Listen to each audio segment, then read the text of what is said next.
It is Tuesday. With that, a new episode of the Nutrition Blueprint podcast. In today's conversation, this is a solo episode, but we covered the menstrual cycle for women, of course. So if you're a guy, of course, you don't have to run away right now. It's really interesting information, whether you have a female friend or a spouse, like, a wife, a girlfriend, a sister, a mother. And we talked about the nutritional considerations and changes that happen throughout the menstrual cycle in women, really what the differences between the two are going to be, and like what are some of the changes when it comes on to carbohydrates, proteins, and fats and calories that you have to consider. We even dove a little bit more deeper into things like oral contraceptives and like birth control. And this is all based on a recent hot off the press study by Dr. Keeley, hopefully I said the name correctly, Wolgemuth and Associates. And they basically did an entire review on what happens throughout the entire cycle, different hormonal fluctuations, what happens for athletes for weight loss, and what kind of changes do you need to be making in terms of that. And then, of course, I took that as a registered dietitian because we work with a lot of women into our programs. So hopefully you'll enjoy this episode as much as I actually enjoy recording it. I'll give you a quick little warning. It is definitely a lot of science in there. So there's going to be some cool words that I try to translate as best as possible in something that it's easier for you to understand. So hopefully you enjoyed. I'll see you guys next week.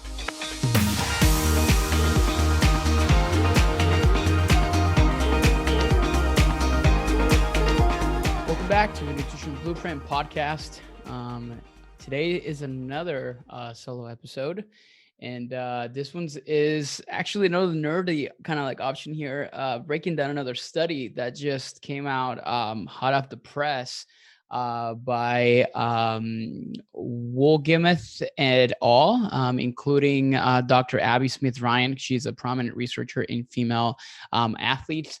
And I wanted to actually kind of talk through today on the specific topic, which is like sex differences and considerations for females specifically when it comes down to nutrition. So I have been actually being blamed for mansplaining female hormones and female reproductive systems and things like that in the past on TikTok. So I just want to kind of give you a quick overview on here that everything that I talk about, I study it a lot.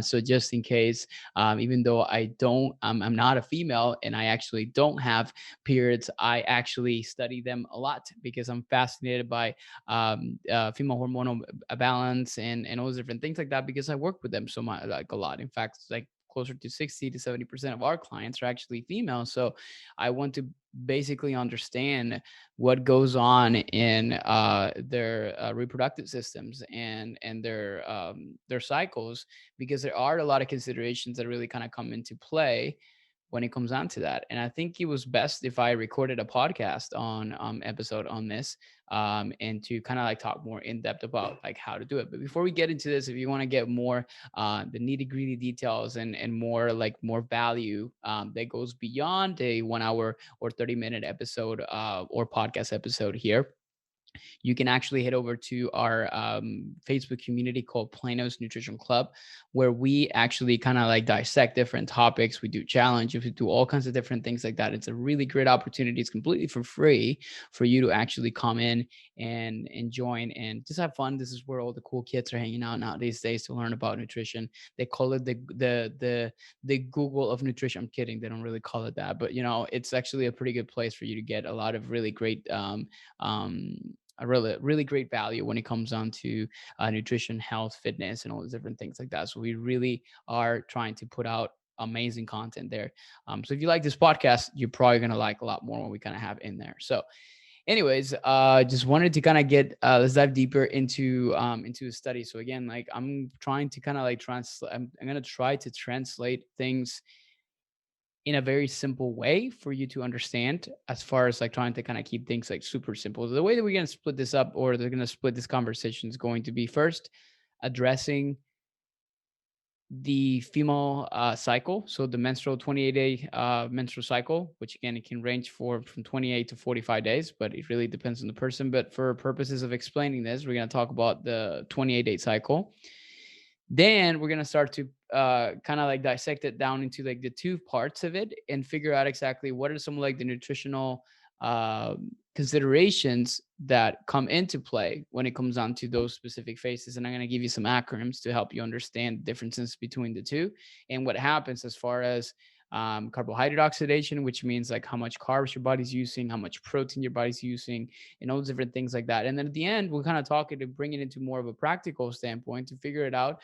What kind of changes can you make to your nutrition if you're a female listening to this podcast, or if you're a guy, like, dudes, you guys probably need to know this information because you either have girlfriends or wives or sisters, and obviously this is a podcast that it may become handy for you to understand, so you know exactly what to tell them, or at least what where to point them, so you don't come off as like mansplaining things, as I kind of mentioned a little bit earlier.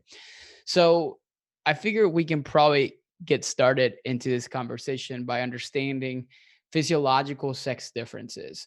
One of the things that a lot of women I work with, I need to explain to them is that the hormonal makeup of a woman is completely different than the hormonal makeup of men.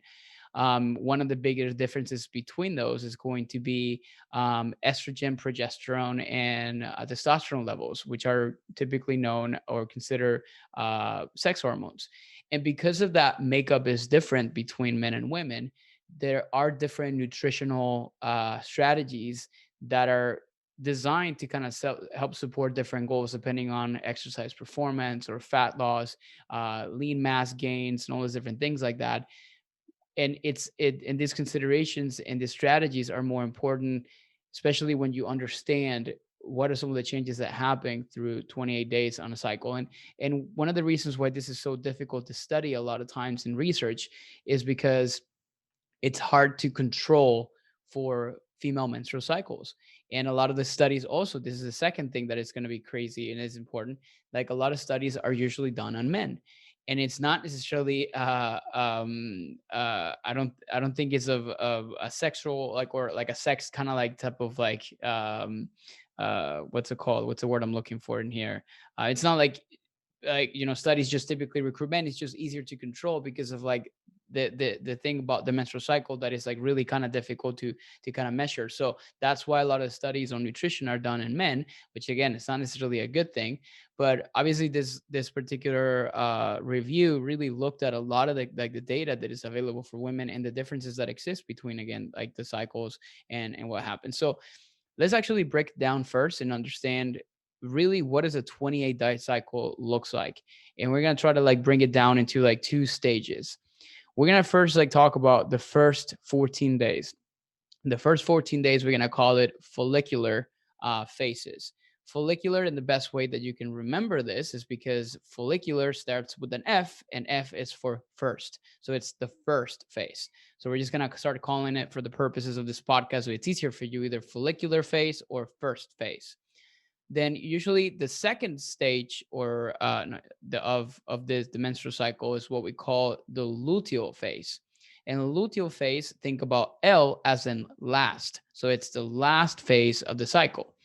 Now, that usually lasts 14 days, and then the first phase, or follicular phase, lasts 14 days. In between, there's what we call ovulation. And ovulation is whenever your body, like the female reproductive system, has an egg ready to be implanted by sperm from obviously males, to obviously produce pregnancy, right? So to produce an embryo, so a baby can be produced, or a baby can actually be made. So but when that doesn't happen, when there's no when there's ovulation, it doesn't really kind of meet with obviously the male sperm, and there's not really what's the word here, I'm like literally blanking on some of these like reproductive terms. If there's no, I'm literally thinking of the word in Spanish, and I can really think of the word in English right now. But if pregnancy doesn't occur, then obviously the female reproductive system go into what we call like that luteal phase, or like the last phase of the cycle, and that repeats itself literally since you have your menses at the very beginning of your teenage years, all the way until like women reach the stage of menopause, which is usually in their late 40s, going on to 50s. phase. So that's like a cycle that repeats and repeats and repeats itself. So there's a few things that kind of make a big difference. And I'm not getting too much into nitty gritty details as far as like hormones and those different things like that, but I just want to make sure you understand exactly what happens in the two phases. So when we start to look into a regular menstrual cycle, at the beginning of the first phase of follicular phase, you typically have very low levels of everything. Pretty much there's like not a whole lot of things happening until you really reach like 4 to 5 days of menstruation, which is usually kind of like almost halfway through that first phase, in which you typically start to see kind of like an increase of estrogen and follicular stimulating hormones, which are going to be, or they're preparing the body for ovulation. Now, at the end of that follicular phase, which is usually days 11 to 13, luteinizing hormone, which is LH, typically tend to spike, induces ovulation. So, of course, there's an egg ready to be attacked by sperm, and obviously for pregnancy to occur.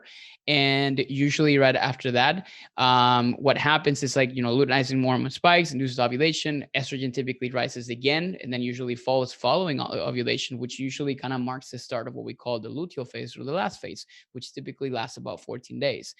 It begins right after ovulation occurs. Usually like luteinizing hormone and follicular stimulating hormone as well typically tend to decline and return to baseline. And as we kind of reach kind of like the mid luteal phase, which is days 20 to 24, progesterone and estrogen levels tend to actually peak around those days as well, to prepare the body for pregnancy. And when that doesn't occur, almost hormone levels typically kind of return to baseline. So up until days 20 to 24, the female body is just like almost ready to say like, okay, are we ready to kind of get ready to be pregnant and to kind of start growing a baby down here? And day 24 is like, okay, looks like nothing happened here, so let's bring everything down. So usually that's when women have menses or have the menstruation. So that's what, like, the very short explanation by a dude of really like the female reproductive, like, or like the menstrual cycle of that is typically regular for most women. So why am I kind of explaining this? Is because there are a lot of important changes in metabolism throughout that entire cycle, and also can affect women's performance when it comes down to exercise, competition, and things like that. Because obviously this study, so it's meant to be kind of like more geared towards like, females that are either competing or athletes, but even so for things like weight loss, which is a huge thing that a lot of women, like particularly people listening to this podcast, are really kind of like looking to understand. So there's a lot of evidence that suggests that estrogen is a huge master regulator, and for example, for body composition and metabolism in women. So fluctuations of it really represent a lot of different things that kind of comes into like when it comes down to women. So for example, here's something interesting that you really need to understand. Women typically have higher fat oxidation or fat burning, um, typically around in the luteal phase. So in the last phase, typically their bodies tend to kind of burn a little bit more fat, and that's usually explained because when they connect them to something called indirect calorimetry machines, which they measure what we call respiratory exchange ratios. And again, this is like super kind of nerdy, but all I'm trying to kind of explain here is like the body typically tends to kind of like burn a little more fat compared to carbohydrates in that kind of phase, which is the last phase. So from days 14 to 28. And at the same time, what they have found is that women typically tend to have anywhere between 2.5 to 11% higher resting energy expenditure, which means like they're burning closer to 2.5 to 11% more calories in that last phase compared to when they're in their follicular or first phase, which is incredible because that may explain, for example, what women tend to have. They're more hungrier at that time. They have a lot more cravings because their body is asking for more energy around that times, because they have those like hormone peaks of estrogen and progesterone towards like, mid phase, or the kind of like mid phase on like the luteal one. And that's exactly where that happens. But there's other things that are also happening too that needs to be kind of considered from like the glycogen perspective and all those different things like that. So what I figured we would do now is like start to understand what happens from like the performance standpoint. Like do you need to adjust your training or exercise according to the time of the month? And in theory, yes, you could. And but this obviously applies a lot to, particularly to women. And then we can kind of break that down into things such as aerobic exercise, like they did in this study, We can break it down into strength and power, like how tired sometimes you become. It even things like body composition as well. So what we know, or what this kind of study starts to reflect, is that because of um, the estrogen typically in the luteal phase is higher, it typically spares what we call muscle glycogen, which means that like you can preserve more like the storage of carbohydrates by increasing the amount of like free fatty acids that you're kind of like burning through. So fat oxidation goes up, carb oxidation kind of goes down, because obviously your body is trying to preserve carbohydrate intake. And because of that same reason, a lot of times it's being shown. So what I'm kind of like seeing here, some of my notes. Um, so during submaximal exercises, typically which means like not like super intense exercise, like typically women are going to have more fat burning throughout that stages in the luteal phase. Now, when we start to look into like actual performance, it looks like, when and during the luteal phase, exercise performance tends to like, the let me see here. So found that exercise in luteal phase produce a 10% longer time to exhaustion. So a greater glycogen repletion. So one study says, okay, sorry, I'm like trying to kind of like make sure that I understand this correctly so I can kind of present it to you in a better way. But from what I understand in here is you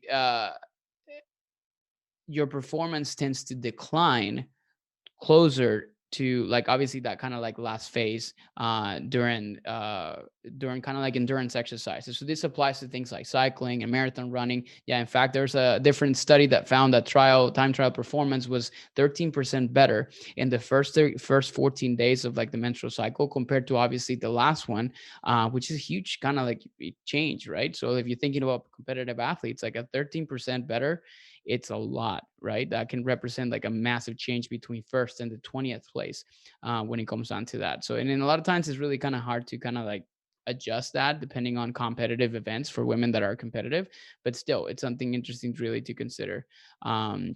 So that is something to really kind of take into consideration. So here's obviously a nutritional consideration here for from the perspective of like the differences between that. If you're a competitive athlete that is training and either as a marathon runner or endurance athletes, it may be beneficial to increase carb consumption, so like adding more carbohydrates to support higher glycogen levels around the time of your luteal phase or last phase, because we know that your exercise performance typically tends to decline. So having more carbohydrate availability may actually be helpful when it comes down to that. Now, when we switch over to strength and power, this is something I have talked to many women in the past about.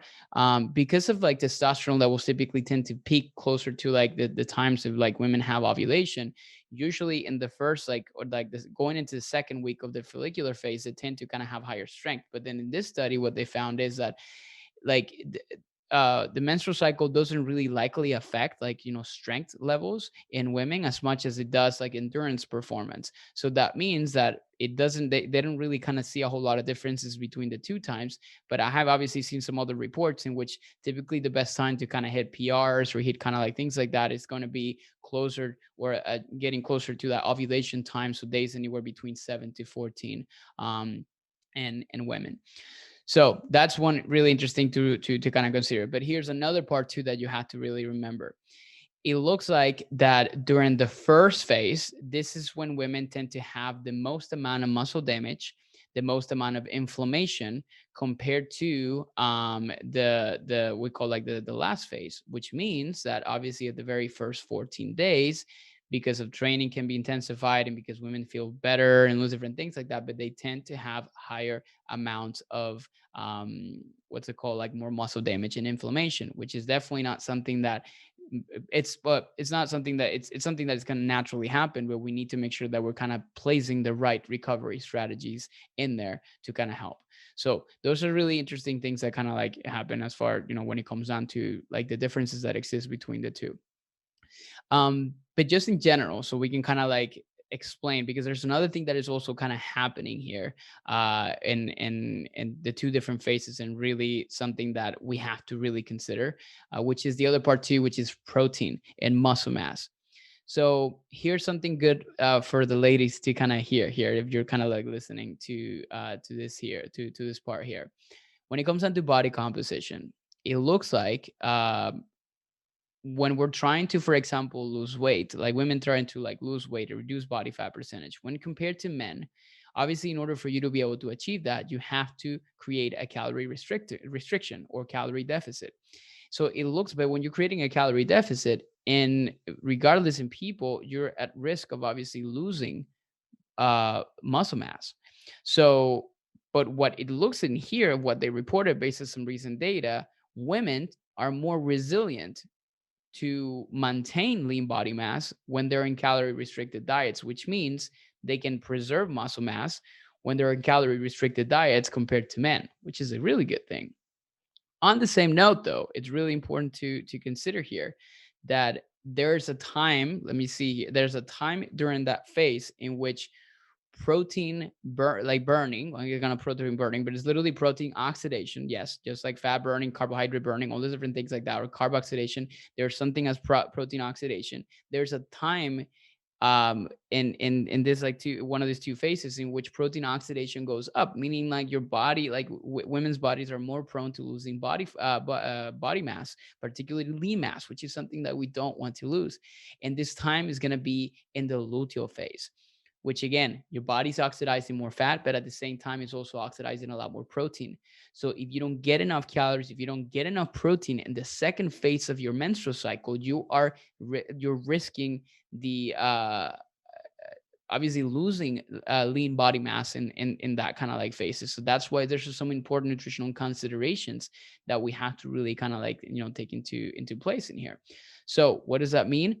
It means that a lot of times, and this is something we try to do with our female clients, like throughout the days 14 to 28, very important that you push your protein up to maintain obviously your lean mass, which is really kind of hard to do, especially when you're trying to build muscle mass, like particularly in women. It doesn't happen as easy as men, because again, the hormonal makeup that females typically have compared to males. So that's definitely something that is extremely important to consider.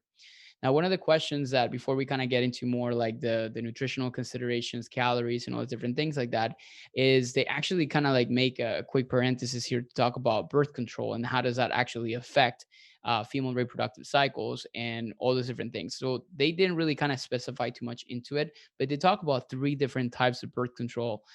They talked about what we call monophasic or monophasic, biphasic, and triphasic, or phasic. I don't even know what the right word, which it means, but technically, like birth control is basically estrogen. Well, there's different kinds, but just for purposes of what they were really kind of trying to explain here, they just simply talked about just oral contraceptives, which is basically the pill that most women typically take. And they talked about like they all typically consist of the combination of estrogen and progestin.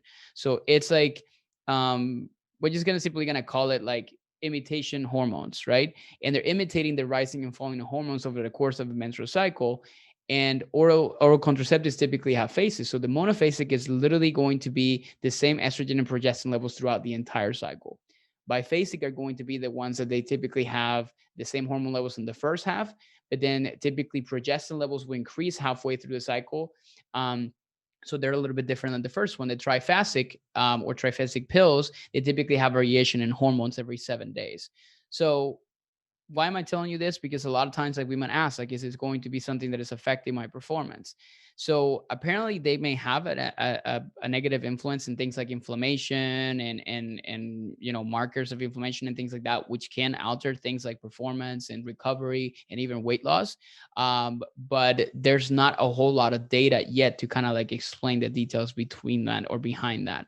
It looks like some oral contraceptives have been shown to reduce like performance compared to people that don't use it, but it really kind of like depends on certain situations.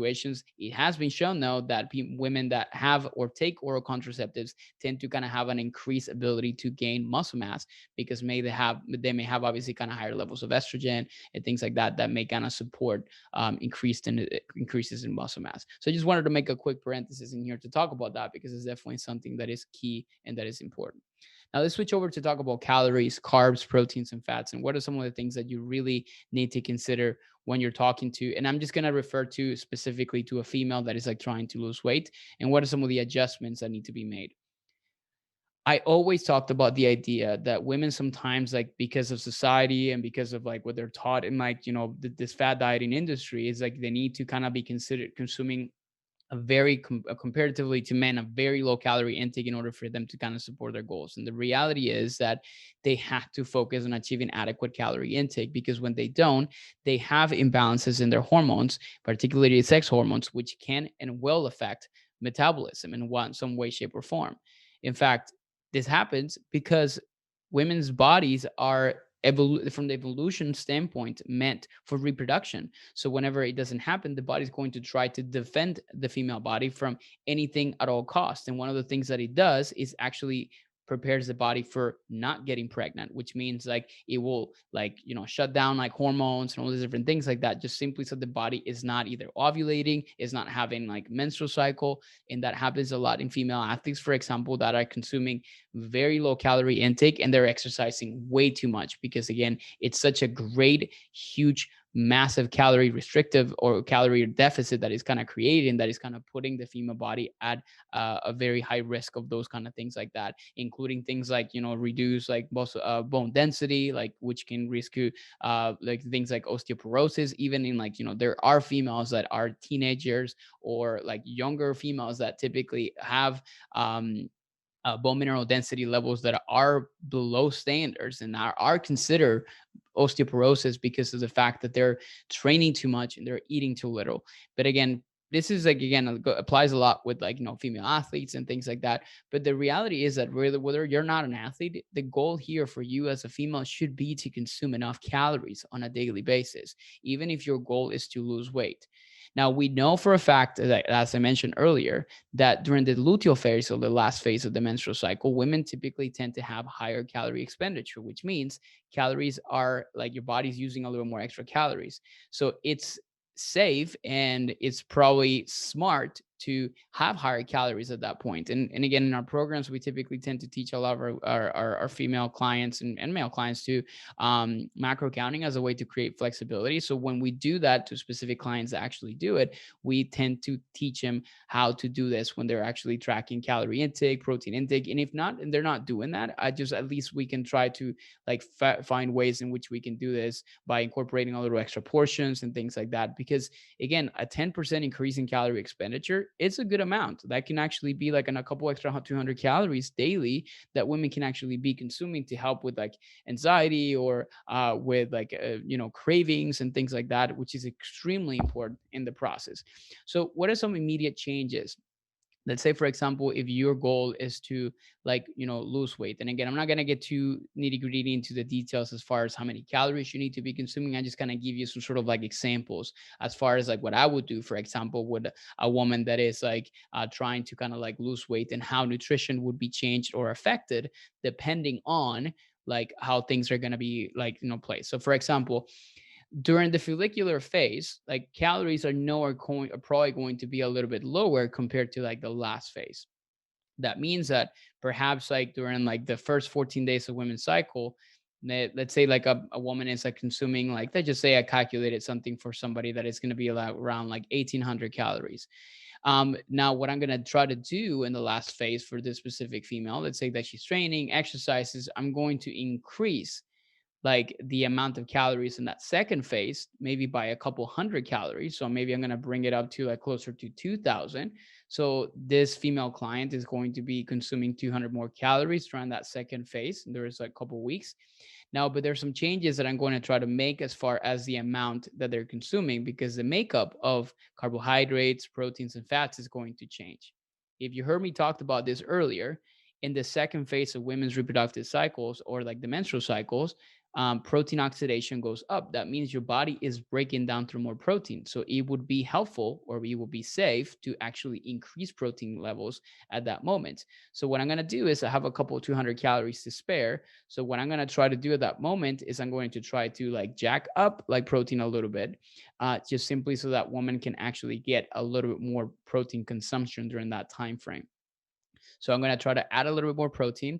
And one of the things that I try to do, because like your women's bodies are typically kind of oxidizing a little bit more fat, I'm going to maybe like increase fat a little bit and reduce carbohydrates at that point, since the body's carbohydrate kind of oxidation rates typically go down. So what am I saying here? Yes, you're consuming more calories, but you're changing the makeup of those calories. So you're adding more protein and fats, and you're reducing the amount of carbohydrates at that moment. And that tends to be a really kind of safe, kind of like approach in that kind of situations, particularly when you're trying to kind of maintain energy deficit, but still preserve muscle mass, still have enough energy for training and exercise, but and then at the same time for managing things like cravings and a lot of those, like, kind of like hunger pangs that typically women tend to experience when they're actually like getting close to to the menstrual cycle. So hopefully that is kind of like helpful for some people and audiences kind of like listening to this podcast. But really what we're trying to kind of like do again, it's like adjust things based on that. So when women typically tend to ask me, well, when is the best time to train, when it's like, when should I kind of like take more rest? We know for a fact the first 2 weeks you're going to have a lot more damage and inflammation. So you definitely need to prioritize rest and recovery, including sleep and stress management in the first 2 weeks compared to the last two, more than anything, because of the fact that inflammatory markers are going to be higher, and you're likely going to be training harder during those kind of time periods. Also during that time, which is the first phase, because your body oxidizes carbs more, then you can have higher carbohydrate intake, a bigger kind of makeup on there. And because of that reason, you're going to be training harder. But then again, you're probably going to have more likely chances that you may be not recovering well. So you have to be paying attention to those things. Okay. So the last part that I wanted to kind of talk about, just to kind of close it up for today, because this has become very nerdy, but hopefully really good information for you guys to really take away from this, is going to be supplementation. I'm just simply going to do a quick little breakdown of like some of the supplements that they looked into the study. I'm not going to go into each individual one. I'm just simply going to talk about 1, 2, 3, 4, 5, 6, 7, 8, 9, 10, 11, 12 different supplements that they looked at, and then what the recommendation is. Please do not take those recommendations at face value, meaning like go in there and buy it. I'm just simply going to tell you why certain supplements are used, what's the purpose of them, and then what's the dose that is recommended for even in females that they've done studies with. The first one when it comes down to performance, this is a performance based supplement, meaning that it can help a few different things. When it comes down to that, it's beta alanine. Beta alanine has been shown to enhance exercise performance, to act as a buffer, which means that when you're actually doing squats, for example, like you train often, and then let's say you're doing squats multiple times, eventually like your legs start to hurt. That actually is lactic acid of accumulation. So beta alanine can act as a buffer for that lactic acid accumulation, so you can actually do a few extra reps, if that makes sense. Third thing is going to be fatigue attenuation. So meaning like you don't fatigue as quickly when you're doing workouts, and also optimizing recovery. As far as dosages, they recommend anywhere between 4 to 6 grams per day, divided into 1 to 2 gram doses over the course of 4 weeks in some of the studies. I personally think that's a little bit too high because again, beta alanine has an effect that is kind of itchy because of it's a precursor of histamine, which is one type of like particular amino acid that the body typically it's sort of like involved in allergic reaction. So that's why people kind of have that itchiness when they take beta alanine, men or women. I prefer to actually or recommend having something like a slower releasing like beta alanine supplement. It doesn't have that same effect, which is ideal. Caffeine, which increases athletic performance, spares glycogen, which means like you have more like carbohydrate availability for training and different things like that. Decrease pain perception, which means like you don't really hurt as much when you're training. And then yeah, those are going to be the main three things. Now the recommendations in here are extremely high because they recommend anywhere between 3 to 600 milligrams of caffeine per day, and that's a whole lot, especially if you're training at night. So I'm not going to spend so much time on there when it comes down to that. Calcium, they recommend calcium for women, vital for muscle contraction and relaxation, and also bone density, and they recommend about 1,000 milligrams per day. Creatine monohydrate, I get this question all the time. Should women supplement with creatine? I actually suggested and recommended regardless. They enhance exercise performance, decrease injury risk, enhance rehabilitation, um, increase fat-free mass, which means lean mass, which is a really good thing. Effective during menses, pregnancy, and postpartum. So they've looked at this is one of the most researched supplements in all men and women. Beneficial for mental health, for bone health, and also neuroprotection. So it's not just for people that are just trying to kind of get jacked and trying to kind of get stronger. It's recommended for even people that are just trying to kind of be healthier.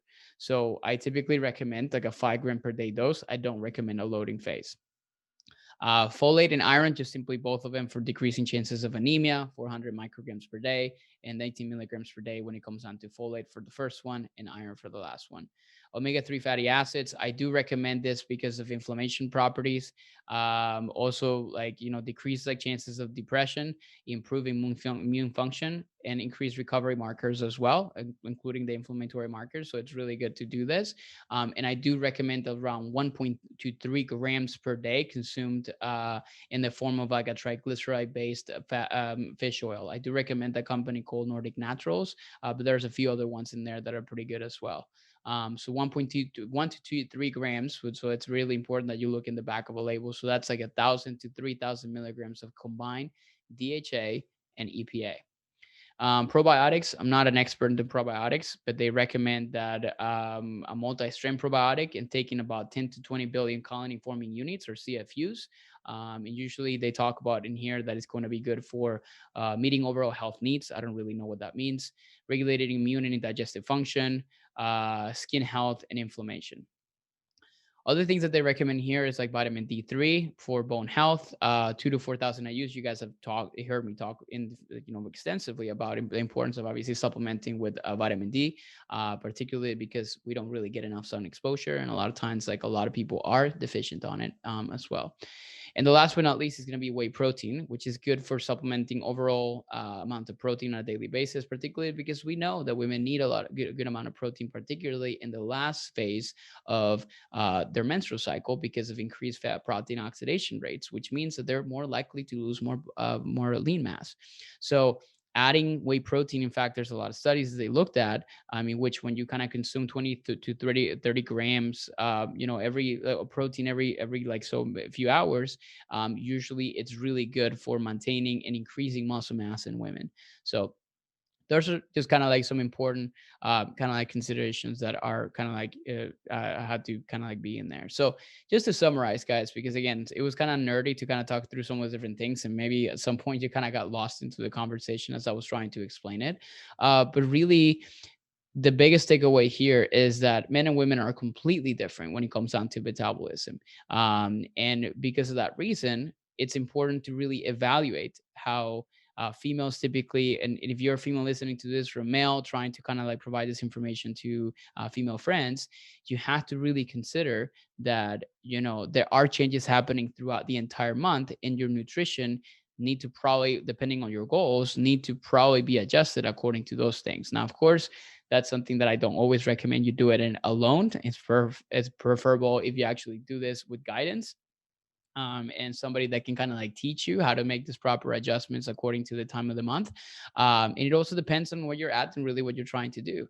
So for somebody that is just starting off and you're just like trying to improve your health, perhaps like these changes and these adjustments and things like that, they're just kind of going way over your head. And right now it's not that important. Right now, maybe for you, it's important is just to be more active, to kind of eat more vegetables, to kind of stay hydrated, and smaller improvements like that. But perhaps for somebody that is a little bit more advanced, an athlete or somebody that has been doing this a long time, or maybe struggling with weight loss resistance, even though they're just like, or hitting really strong plateaus, maybe it'll be helpful to start to look into some of the different things. Now, of course, I want to do like an entire podcast recording on things sometimes that happen as a result of, for example, or not that happen. It's just more about like looking into imbalances that can exist in hormones and how could those impact metabolism in females and women, and how and what can be done about those things that a lot of times can be the main very recent reason why women typically have so many issues with losing weight when there is actually a hormonal imbalance that could be like keeping them from doing that, such as cortisol, estrogen dominance, like thyroid like conditions and things like that as well. So hopefully this is helpful. Again, I know that was a lot of science that I kind of threw at you, but maybe change a little bit more your perspective on how your nutrition changes over a course of 28 days that repeats for your entire life if you're listening to this and you are a woman. And again, this is something that I'm super passionate about learning because we work with so many women in our programs and we kind of like have create so much content for you guys that I think is important for me to explain this in a more depthful way. So hopefully you got a couple of nuggets of information out of here. If you love this podcast, of course, feel free to share it, guys. Like, just send it over. Go on your Instagram right now, screenshot this if you're listening to your phone, share it, and just tag me on it on Instagram or Facebook or whatever it is the case. And of course, if you love this episode too and you love this podcast, make sure you kind of leave a review. Just listen to the very end so you can kind of hear how to do it. I'll be forever grateful. So again, once again, thank you guys so much for tuning in into the Nutrition Blueprint podcast, and I will see you guys next week.